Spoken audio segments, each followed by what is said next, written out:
အားလုံးပဲမင်္ဂလာပါရှင်စေထော့စောအနေပြန်လဲကြိုဆိုလိုက်ပါတယ်ယခုတင်ဆက်ပေးမယ့်အကြောင်းလေးကတော့မိုဟစ်ကိုနဲ့ဗန်ချစ်သူတွေရဲ့အဖြစ်ပရိသတ်တွေကသဘောတူထားကြပေမဲ့အမေရိကန်ကောင်မလေးကိုသာချစ်သူအဖြစ်ရွေးချယ်သွားကြောင်းထုတ်ပြလာတဲ့ဗန်ရဲ့အကြောင်းလေးကိုတင်ဆက်ပေးသွားမှာပဲဖြစ်ပါတယ်ရှင်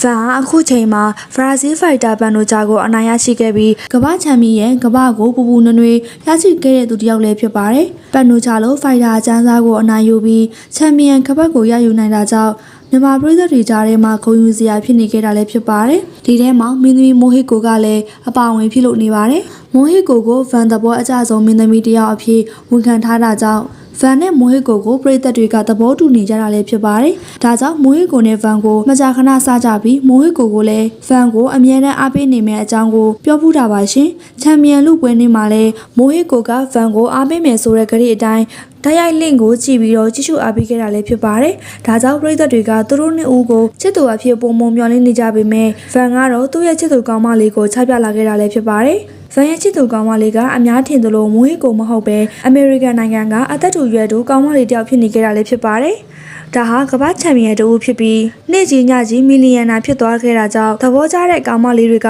ဝိုင်းဝိုင်းလေကမော်ဒယ်လေးတွေကအစားချစ်သူတော်နေကြတာလည်းဖြစ်ပါတယ်။ဗန်ရဲ့ကောင်မလေးကတော့ဝိုင်းဝိုင်းနေတဲ့အထက်ကမော်ဒယ်မလေးမဟုတ်ပေမဲ့မော်ဒယ်မလေးလိုခန္ဓာကိုယ်အချိုးအစားလှပတဲ့သူတယောက်လည်းဖြစ်ပါတယ်။ချမောတဲ့ရွရွကိုလည်းပိုင်ဆိုင်ထားတာလည်းဖြစ်ပါတယ်။ဗန်ကလည်းဒီလိုချောချောလလလေးကိုပိုင်ဆိုင်ထားတာကြောင့်သူ့ရဲ့ချစ်သူကောင်မလေးကိုပွဲတိုင်းခေါ်သွားတတ်ပြီးအချစ်တွေပိုးနေတာလည်းဖြစ်ပါတယ်။မင်းသမီးမိုဟစ်ကိုတော့မင်းသမီးတယောက်အနေနဲ့သာအားပေးတဲ့ပတ်သက်မှုဖြစ်ပြီးမိုဟစ်ကိုကလည်းသူ့ကိုအားပေးတာကြောင့်အပြန်အလှန်အားပေးနေကြတာလည်းဖြစ်ပါတယ်။